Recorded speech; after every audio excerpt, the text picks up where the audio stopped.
Hello, Spookaroos, and welcome to another remix episode of the show formerly known as Spooky Ass Shit, currently known as Spooky Times. Welcome to Spooky Times with Eric D. I am your Eric D. So this is a remix episode, which means we're dipping back into the archive, going back pre-COVID, pre-so many things. This is back from 2016, so this is a long time ago. This is an episode about the burial grounds of Boston, which I recorded with my friend Ray O'Hare. It was recorded the same day we did our Garfield episode. He's been on 2 episodes, and they were recorded on the same day.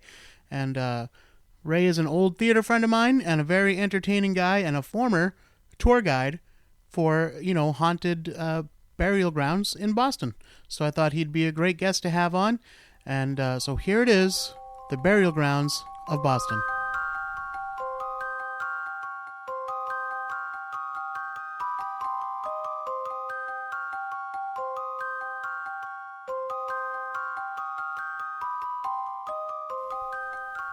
Welcome to Spooky Ass Shit. I am your host, Eric Dwinells, and tonight, my guest host, Ray O'Hare. Hello. Do I say hi now? Go ahead. Okay, hi, I'm Ray O'Hare. Yes.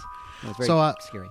Yeah, I don't know if I don't know how to describe you. Like, I don't know if you want me to say actor Ray O'Hare or tour guide Ray O'Hare or whatever you choose. Douchebag Ray O'Hare. Well, what I call you in private is... That goes without saying, yes. I mean, that's a little bit of both. We've known each other for long time. Many years. I've been a tour guide in Boston for probably about 10 years or so, I think, in many different, I don't know if I can name companies or anything, but I've worked, done some graveyard tours, some Revolutionary War tours, history of Boston tours, so yeah. It's a Renaissance man as far as tours go. Renaissance douche. This is the kind of show that I love to do because, honestly, I don't even really know what we're going to talk about today. I asked Ray to come on because I know that he used to do these kind of graveyard, spooky Boston tours. Mm-hmm. And so I said, why don't you come on and you can talk about kind of whatever you would talk about on your tour or whatever info you have. So he said, sure. So I know we're going to talk about cemeteries and some kind of like local lore around the cemeteries. Mm-hmm. But I'm basically just going to be listening along with you folks. The only difference is, I'll get to chime in every once in a while. With witty rejoinders and... well, if you're lucky. Whatnot, yes. Just sit there and stare at me. This is technically a comedy podcast, but only because you couldn't do like paranormal or mystery or something like that, which is really what this kind of is. But again, it's not meant to terrify people, so it is supposed to be kind of a lighthearted look at spooky shit. Take it away, Ray. Oh, how nice. Giving me the floor. So anyway, I'm sorry. That was, my wife will laugh that I said so anyway, starting off my podcast rant. I have worked as a tour guide, like Eric said, for many years, and I've spent quite a bit of time in some of the historic burying grounds in Boston. And the one that I probably spend the most time in is the Old Granary Burying Ground. For those of you Boston locals, it's right on Tremont Street, right in the middle of town, right near Park Street Station. It is the 3rd oldest burying ground in Boston. It was established in 1660. The 2 others, we have King's Chapel Burying Ground, that's right across the street. That's the oldest there we are. In 1630, don't comment when he coughs. In 1630, that's King's Chapel Burying Ground, and Copp's Hill Burying Ground up in the North End is the 2nd oldest burying ground. We have the Old Granary Burying Ground. And it was originally named after there was a granary on the site, a storage place for grain, and that was knocked down to make way for the Park Street Church.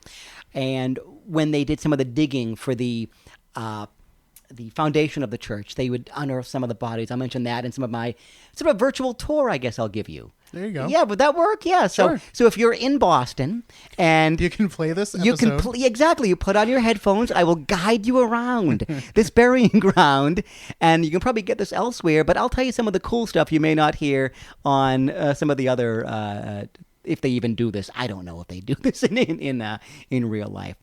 So outside the old granary, there's a big archway, a big granite archway, in this sort of the Egyptian style that were very popular at times. There are 2 upside down torches that are the extinguishing of life on either side, and on above your head What's that? Cheery. Yeah, exactly. And above, there's a winged sun, an orb with 2 wings. That means eternity. Now, for a while, the joke was say, look above, it's the golden snitch from Harry Potter. And people don't, we're sort of a generation removed from Harry Potter nowadays, so a lot of people wouldn't even get It's that. already fallen out of favor, huh? So you go into the granary. First thing you'll see is a large obelisk right in the center of the burying ground that says Franklin on it. And that is not Benjamin Franklin. He was not buried in Boston. He's in Philadelphia. That's his parents and many of his family members. So that's the main thing you'll see. And that was paid for by Benjamin Franklin. Nothing particularly creepy to say about Ben Franklin. Yeah, he was... He liked the young ladies. He did. He was quite a ladies' man. Yeah. Yes, he was born in Boston, an inventor of many things. The lightning rod, and we'll talk. That'll come into play. Actually, that'll come into play right now. Actually. All right. Yeah. So if you go in the granary and you take a left, you'll see a large stone in the corner. This belongs to James Otis. Have you heard of James Otis? I don't Eric? think so. Yeah, he is one of the earlier voices of the American Revolution. He was sort of a mentor to Samuel Adams, and he said a man's home is his castle. He was against the writs of assistance that saying that the officials could barge into anyone's house and look for contraband, look for whether you weren't paying your taxes and all that. And he also said, of course, taxation without representation is tyranny. That was James Otis. He said that. But he interesting guy, lots of fun stuff. He went a little crazy later on in life. He got into a big fight. He was a hot-headed individual. He got into a big fight with a British customs official. He was whacked on the head with the cane of this official. It cracked his skull, of James Otis. So it drove him a little kookier than he already was in life. And one of the more interesting parts about his life is that as interesting as his life was, the way he died was also quite interesting. He had said on many an occasion, I hope when God Almighty shall take me into eternity, it shall be by a flash of lightning. How do you think James Otis died? Oh, boy. He was zapped by lightning. He was hit by lightning. I believe he was in Watertown, Massachusetts, at either a relative's house or a friend's house, giving one of his usual rants, hit by lightning, killed instantly. Wow. So be careful what you wish for. Yeah, so James Otis was zapped by lightning. And even more interesting and creepier later on in life, in death rather, should I say, when they knocked down the granary to make way for the Park Street Church, they had to move many of the coffins in that area. And there were large elm trees all around the granary, around the burying area. When they found the coffin of James Otis, one of the roots from the elm tree found its way into the coffin of James Otis. The roots went through the hole in his skull, all throughout his rib cage. There were roots of this tree all around his body. They actually had to take a saw, cut the roots out of James Otis's skeleton to move his coffin. This is true. And yeah, he is buried in the granary to this day, minus all of that, all those crazy roots. And also in the granary itself, there are approximately, the number I like to use, 2,345 headstones in the granary. I have heard anywhere from 5,000 to 15,000 bodies buried beneath the ground in the granary. So well more than double of the number of headstones. Because it's a burying ground. It's not a cemetery. So they're not general plots. You'd bury bodies wherever you really felt like. You would reuse plots over and over again. You would some of the gravediggers would sort of mash down the bodies, put the other bodies on top. So lots of reuse. Some of the stones have been reused again. Many of the older stones, some of the markers would have been wooden, so they would have crumbled away. And they're not in. They're in straight lines now. That's quite neat if you look in the burying ground. They weren't always like that. They would have been all over the place, and it's for lawn maintenance, things for lawnmowers. So yeah, so a lot of the bodies are nowhere near where the actual marker is in the burying ground. So they are anywhere under the pathways. They'd be buried under you there. They're everywhere. They're not. So it's kind of interesting when you think, like back in the day, they would just put the bodies wherever. Mm-hmm. Because now, of course, it's all very, you buy a plot ahead of time. You know exactly where you're going to be buried. It's a family plot usually. Like most things over time become less superstitious, and it seems like burial has become even more superstitious than it was back in ye olden times. Yes. Right across the street in the King's Chapel burying ground, it was a vegetable patch initially. And the first man buried there was the owner of that patch. He wanted to just be buried in there. And that sort of became the de facto burying ground. And the whole first generation of Puritans who came over to Boston are buried in that in King's Chapel burying ground. John Winthrop, the first governor of Massachusetts, he's buried there. But that's across the street. That's not the granary. Yeah. But yeah, it was just a vegetable patch that became the burying ground. Just for the record, when I die, if you're gonna bury me like anywhere, bury me like in Concord, Massachusetts. That's a pretty town. But really, I don't give a shit. Like, just, I mean, I'm dead. I don't give a shit. Do whatever you want. Exactly. Do something fun if you want. Yeah. Like, have me stuffed. Put me, like, make, just my skeleton and, like, put it in a bar or something, like a glass bar. That'd be fun. Ooh. Donate my organs, but other than that, whatever. Anyway, back to the subject at hand. Yeah. So, some of the iconography on these. I know you had a book over there about probably some of the iconography. You see a lot of winged skulls. That's the soul ascending to heaven. Lots of death's head, skull and crossbones on some of these. Yeah, a lot of the things that we would think look particularly morbid and creepy on these tombstones weren't actually meant to be that way. No, they not just at all. symbolized the spirit moving on. And these are things you don't see in other parts of the country. I have people asking me as I'm going through, what do these mean? Why are these on these headstones? You don't see it quite a lot. So you're done with James Otis. So ew, gross. Keep walking down, and you will see a large phallic tombstone about 10 feet higher. So it looks like a penis. That's John Hancock's tombstone. Yeah, exactly. So I can see that on this tour. But yeah, it's very phallic. It's about at least 10 feet tall. Very, very. Could you not say that on your tour? You couldn't say penis, but you could allude to its, I would say, here is the stone of a man known for his large, impressive, well-endowed signature on the Declaration of Independence. So it's stuff like that. You couldn't see it. So, yeah, it's, Innuendo. What's that? Innuendo. Innuendo, yes. All right. Exactly. So John Hancock, he was the money behind the American Revolution, richest man in Boston. But there's a legend about him. So similar to James Otis, when they moved his coffin from when they knocked down the granary, a certain part of his body fell out of the coffin, and that was his hand, the same hand that signed the Declaration of Independence. And the hand went missing, and no one knows where the hand is today. Oh boy. So we don't. If it's who knows if it even got snatched, but Illuminati. I say a secondhand store perhaps, something like that. But good night. But you'll see his crest actually on the top of his stone is a hand as well. You'll see the part of his family crest.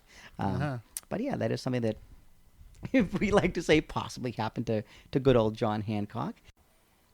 So at the back of the old granary is one of the more famous photographed stones. That's Paul Revere, right in the back of the granary. There are actually two. There's one of his original headstones, and next to it a larger one. And people say, I don't know how true this is, that they have seen in photographs ghosts around that headstone, stocking-clad legs and whatnot with buckled shoes. No, I have not seen any photos of that, any real proof of that. Although I have seen in photos little orbs around my head when I was talking about it, but who knows what that's all about. Well, orbs. Yeah. All right, I want to do a whole but I do want to do a whole episode on spirit photography and how it's changed through the times and everything. Because as soon as people find a new way of taking photos, they find a new way of announcing that there's ghosts exactly. in the image, and you never ever heard about spirit orbs. Yeah. Until recently, when a lot of the camera mistakes that used to happen all the time don't happen because it's all digital now. So there's no double exposure and all that kind of stuff. So now it's like, oh, look at these orbs. And I was ghosts were not orbs. Since when the fuck are ghost orbs? Exactly. As I was speaking about it, as I'm walking away, they show me, oh, look at all the orbs around your head. Like, oh yeah, that's great. Thank you. Ooh, spooky. Orbs or gnats, whatever. Yeah, or dust. And with Photoshop nowadays, I mean, I don't trust anything I see. I don't trust a damn thing I see online. But we'll have to Google search Paul Revere ghost photos. But the thing is, we don't think it's Paul Revere. They think it's actually a friend of his named Dr. Joseph Warren. He was he died relatively young, but he was one of the true leaders of the Sons of Liberty at the time. He came up with the one if by land, two if by sea plan with Paul Revere. But that's something else. That's not creepy. That's Well, but why would he be haunting Paul Revere's grave? He'd just be trying to hang out with his buddy? Well, in a way, yeah. So Dr. Warren was actually, he fought in the Battle of Bunker Hill, shot through the head, and killed instantly. That would do it, being shot with a musket ball through the head. And some of the grisly details, which I found out later. So afterwards, he was bayoneted until unrecognizable, and then he was shoved into a ditch in the hill with, I believe, a farmer and some other folks who were killed during the war. A very, really just awful way for the guy to go. 2 days after he was shoved in that ditch, the British Redcoats spit in his face, jumped on his stomach, and then they cut off his head. So they did not enjoy this They fellow. did not like him at all. He was a very, very hated fellow by the Redcoats. He was such a patriotic guy. And then I also read they committed every act of violence upon his body. So he was not looking good after he was killed. Yeah, Dr. Joseph Warren. So he was thrown in a ditch on, Breed's Hill was where Bunker Hill was fought, not actually Bunker Hill. And so in a, not really a mass grave, but there were several other bodies in a hole in that hill. They covered it over. They called it good. Now, Paul Revere, of course, he knew that his friend was killed on the hill.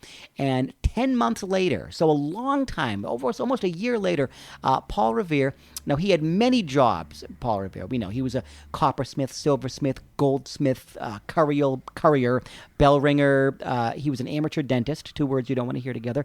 And for one night only, he was also a grave robber. So he and some of Dr. Warren's friends, they sneak back to Bunker Hill to find the body of Dr. Warren. They begin to dig. They find body parts. They find skulls. They find one particular head, one skull in particular. Paul Revere took a look, opened the mouth, looked inside, and knew right then and there that was his good friend, Dr. Joseph Warren. How do you think he knew? Well, I mean, my guess would have been he would have recognized it because he knew he got shot in the head, but... Well, yeah, oh, wait, he said he was an amateur dentist. Ding, ding, ding. Yes, exactly. Yep, he was Dr. Warren's dentist. He knew the false teeth he had put into Dr. Warren's skull. And he knew he put his own little engraving in there. So he knew his own work, and he was able to find, as much as Dr. Warren's body as he could. For a while, he actually, Dr. Warren was in the old granary burying ground. He is now in Forest Hills Cemetery now. And people think that the ghostly legs are of Dr. Warren thanking Paul Revere for finding his body and giving him a proper burial. That's the thought behind that. Okay, but he's not even there anymore. Hold on. Yeah. See, this is what I'm talking about. Yeah, exactly. This is why cemetery ghost stories are fucked up all the time. First of all, the person, and I really want to understand this. So if you're a ghost person, come in and tell me the answer to this. Yeah. The person didn't die at the cemetery. No. Okay. He died in Charlestown. Yep. No, but I'm just talking about any person. Oh, yeah. Anytime like they claim there's a ghost. So why would the spirit be at the cemetery? I mean, unless you're going to say that the spirit stays in the body and it comes out of the body, then okay, that's okay. I'm willing to go along with that. Or maybe that the energy for the spirit is created there because that's where people go to grieve for the spirit. Although a lot of the ghosts that we talk about these days have been dead for centuries and centuries, and they don't who's grieving for them. But I don't know. I don't understand. So now we're even like 3 or 4 steps removed from that because he's not buried there. He died before his friend, so he wouldn't know that Paul Revere was buried there. Exactly. And only his legs are coming to visit. Very smart ghost. Yeah, I don't know how much of that. Like, why wouldn't he go? I mean, Revere's house is in Boston. Yeah. There's got to be other like sites that he could visit. Yeah. Why would he? He could hang out, by his house. Old North Church. Yeah, right next door. Yeah. Yeah. Like, fuck you, ghost people. I guess that's what I'm getting at. But I don't know. If you want to see some ghostly legs, go take a picture of Paul Revere's grave. Yeah, just hang out. We're going to Google search see it. some legs. Yeah, if I find any pictures, I'll post them on the site. Look it up. Yeah, maybe you'll see me with some orbs around my head, around Paul Revere's grave. Continue, sir. Continue. After my divergence.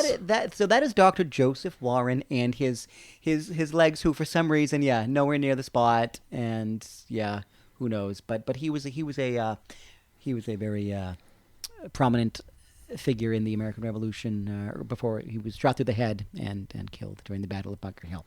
So there is not remotely spooky, but people like to claim that Mother Goose is buried in the old granary burying ground. Not true. There's Here Lies Mary Goose. You'll see that. Not even the proper, the one next to her stone is the one that people was thought to be the woman who may have been Mother Goose. She had lots of children. She did write stories, as far as I know, but Mother Goose had already began in France, I believe, prior to that. I was going to say, I wouldn't have guessed that Mother Goose was even an American no. I guess I never really thought about it. Yeah. But People just kind of like to say that she's in there. Yeah. You'll see lots of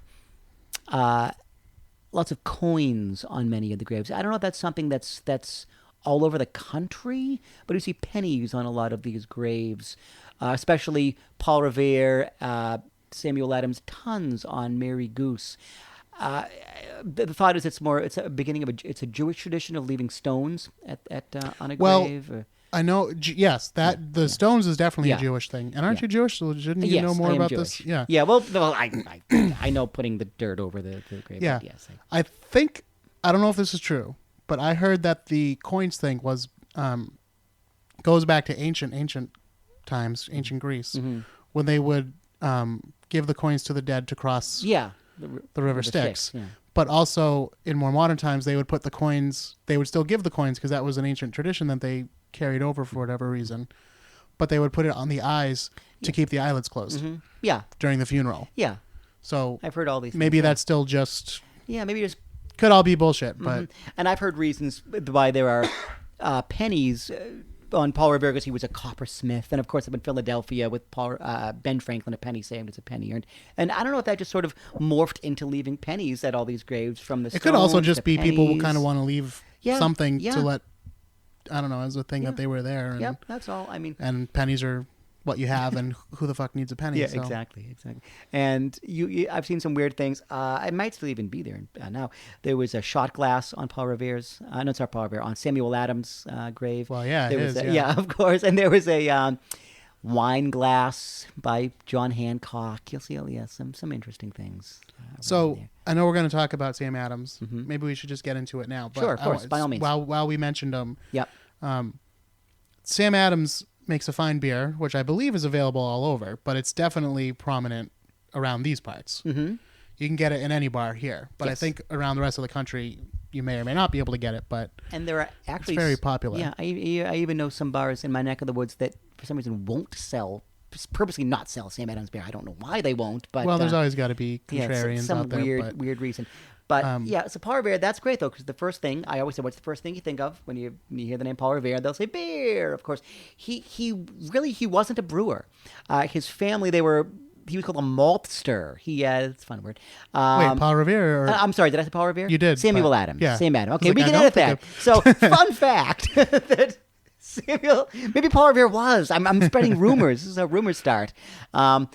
Samuel Adams was not a brewer. His family, they produced malt in the production of making beer, but he was a maltster. He wasn't even a very good maltster. His family, when they died, they gave him the company. He ran it into the ground, so he wasn't even a good maltster. So that's something that he's thought of being this patriot brewer, and he wasn't even that. Even the logo on the Sam Adams, that looks nothing like Sam Adams. On the Samuel Adams, there's a little man raising a pint, which you would assume is Sam Adams. But. Yeah, it looks nothing like him. He was this kind of short, fat guy, and it looks more like Paul Revere than anything. They will say it's. They even say at the brewery that it is Sam Adams, but he looked nothing like that. Yeah. Kind of in a weird amalgam of Samuel Adams and Paul Revere on that. Well, I will say this. The beer tastes pretty good. Mm-hmm. Yeah. And I'm not a beer guy. I don't drink much anyway. I'll drink whatever is put in front of me. I don't like stuff like too hopsy, I guess. But otherwise, like nothing too bitter. Mm-hmm. But otherwise, I don't really care. I'll drink whatever. Yeah. But I know that if I order a Sam Adams, people won't make fun of me. Mm-hmm. Like, so if you order a Sam Adams, like wherever it's a beer that beer drinkers respect. Mm-hmm. It might not be their favorite beer, but they won't be like, did you just order a fucking Blue Moon? In this area anyway. You know, so I don't know. And right across the street, the joke that I must always tell or lose my tour guide license. I like Blue Moon, by the way, but fuck yourself.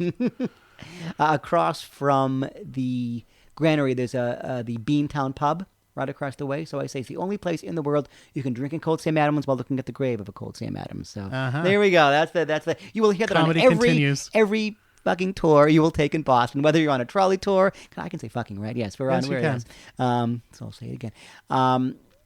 Every trolley tour, every duck tour, every walking tour, every ghost tour, you'll hear that same joke, Cold Sam Adams at the bar. So yes, you heard it here first, unless you didn't hear it here first, unless you've been on a tour, unless you're on one right now, and you're listening to a spooky ass shit podcast. Well, but this is the self-guided tour. Exactly. Oh, So yes. you strapped your headphones on and Yep, you were staring at the grave of Samuel you're getting Adams. what you paid for. So, turn around. Yep, look across the street, and you will see the Beantown Pub. So go order a Sam Adams, a Go cold order Sam Adams. Sam Adams and hoist it up to Samuel Adams. And next to Samuel Adams is are the victims of the Boston Massacre. They're right there, and there's a sixth name on there. It says Christopher Snyder on the grave. His name was actually Christopher Sider, and he was killed 2 weeks before the Boston Massacre on King Street. There was a riot going on in the North End over the shop of a man still selling British goods. At this point, we're boycotting British goods. And a man named Ebenezer Richardson gets sort of into the fray. He was a customs informant, bit of a snitch in colonial days, and the mob turns on him. Richardson runs to his house. The mob is going to just tear his house down. He goes to the second floor, aims his musket out the window, fires into the crowd, and Christopher Sider is killed. He was no more than 12 years old. So he was really the first martyr, Samuel Adams called him, in the American Revolution. So See, because you always hear, is it Crispix? Am I remember that correctly? Oh, Crispus. Crispus Yeah. Attucks. Not Crispix, No, not no, like not cereal. Crispus. No, he's there. Yeah, Crispus Attucks. I just call him Crispix. Crispus Attucks was one of the victims. He was mulatto. They called him the first black man. Oh, you won't even give him credit for being a black man? You got to point out that he he's was mixed? that's for just he was. But yeah, he's buried there as well. And yes. Yeah, because that's what you always hear is that he was the first man shot in the Revolution, but apparently that's not true. No. Sider was killed 2 weeks prior to the Boston Massacre. Oh, jeez. During this riot. So, yep, he's 12 Always years keeping old. that half black man down. Yep, and he was a nice young lad who was also probably throwing rocks and stuff at this man's house. But no, he was shot and killed. Sam Adams gave him the biggest funeral that Boston had ever seen at this point. About 2,000 people showed up at this funeral of Christopher Sider. It began at Faneuil Hall, goes by the old the townhouse, ends up in the granary to go by so the royal governor can see what's going on here. So all the Sons of Liberty at this funeral of this young boy. Mm-hmm. So yes, the first victim. Yes. Mm-hmm. Well, fun. I'm sorry, Crispus, Mm-hmm. not Crispix. Mm-hmm. I do want to talk about I want to bring it full circle to the subways. So this is across the street from the old granary. So exit the front gate and take a left, and you'll see King's Chapel. That was the first Anglican church in the country. But next to it is King's Chapel Burying Ground, and that was the oldest burying ground in Boston. And you'll notice in the far corner, there's a hole going straight down through the burying ground. And I call that one the Tunnel to Hell. I mentioned earlier, Boston had the very first subway system in 19... Pause for editing. 1897, I believe you said? That is correct. Hey, I you learned remembered something. it. See, I feel accomplished. 1897. That's exactly when it was. Good. I feel so proud that I taught him something. 1897, first subway system, Park Street, and they found out that all the backed up fumes would really kill you, so they needed a ventilation shaft. Uh-huh. So they couldn't put a ventilation shaft in the street or in the chapel. They figured, who would miss a little hole through the oldest graveyard in Boston? So they asked the folks in King's Chapel. They said, no, of course not. Don't do that. So I guess they snuck in, apparently, and started to dig this massive hole through the burying ground overnight. I don't really believe that. How they could do it under the nose of the congregation. But as the story goes, they when the congregation comes in, when the folks from King's Chapel, they asked, we thought you told them not to dig a hole, and they just denied. Like, what hole? What are you talking about? So I don't know. That doesn't really add up. But we dug a giant ventilation shaft through King's Chapel. You can hear the subway rumbling beneath on a regular basis. And they found, of course, tons of bodies as they're digging through this chapel.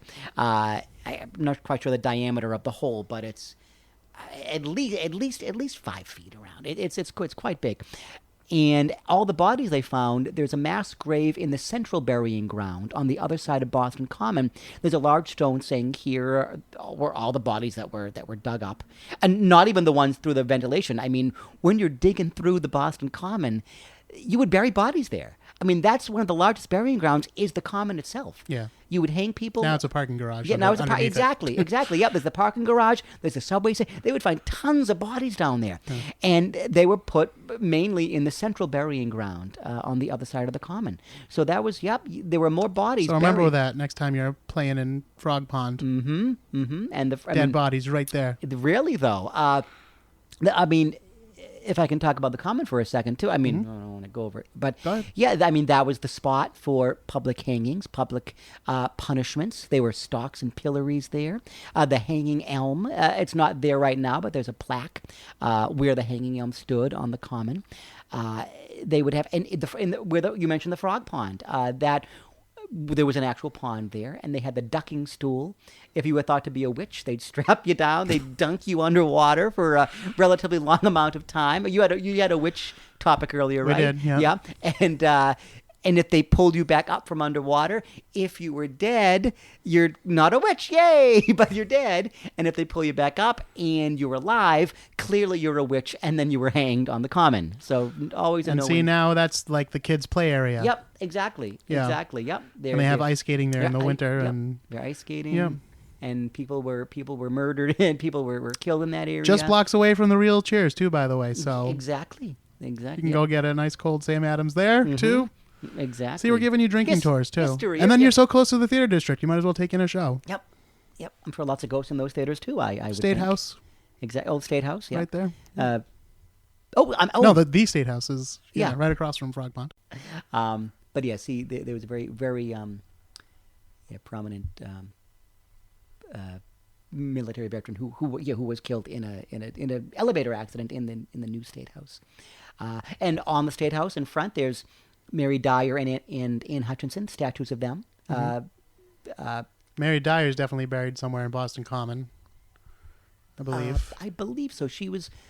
It said she was hanged on the Common. I don't know if she was actually hanged on the Boston Common, nearby anyway. I'm not. Yeah. And Anne Hutchinson she was leading prayer services out of church. She was sent to Rhode Island, but they're honored by two statues on the new State House. Yep. So another interesting feature of these older burying grounds are tabletop tombs. People ask. I mean, I ask them, what do you think is in the actual tomb themselves? Do you know they're sort of like the concrete, not concrete, but sort of the stone slabs with sort of like a tabletop. And if you took off the lid, there'd just be stairs going down to a larger crypt beneath. Yeah, so you see them all around the granary. Peter Faneuil, who was a wealthy merchant, he financed Faneuil Hall.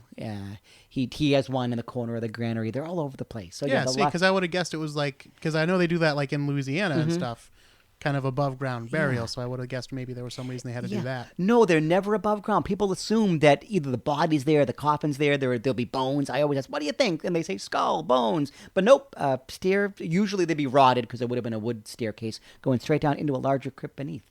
So yeah. There's no one's buried above ground in these old burying grounds.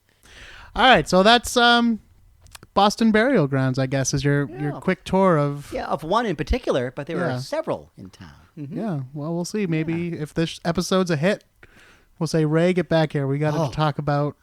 All about... I don't know King's the other ones. Chapel or Copp's Hill or the Central, which isn't quite as interesting, but Gilbert Stewart's buried there. He was the painter who did the Washington $1 bill painting.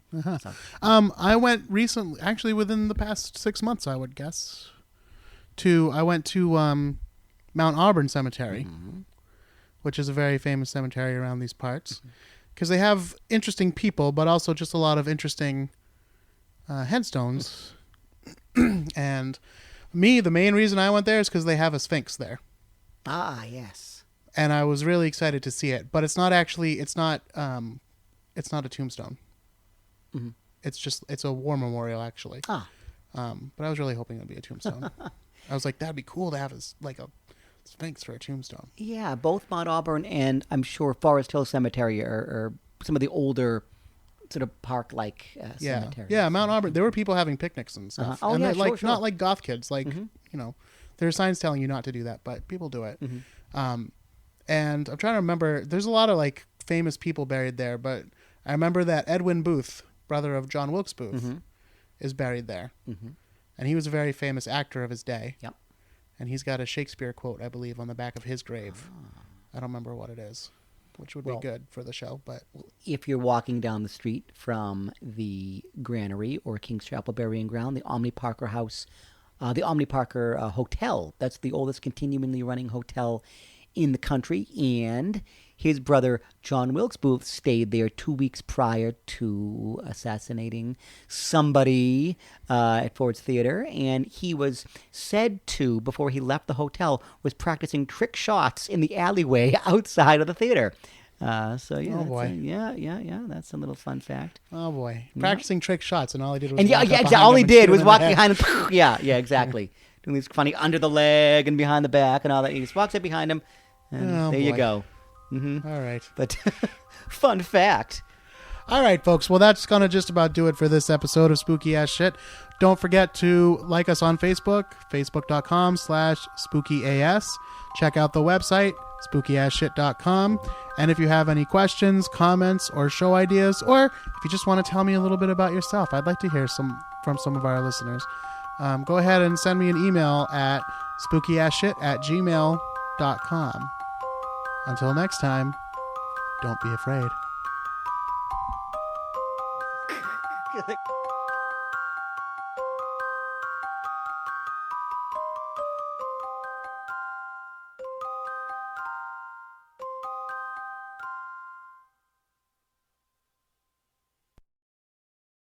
Spooky Times is a Witchfinder production.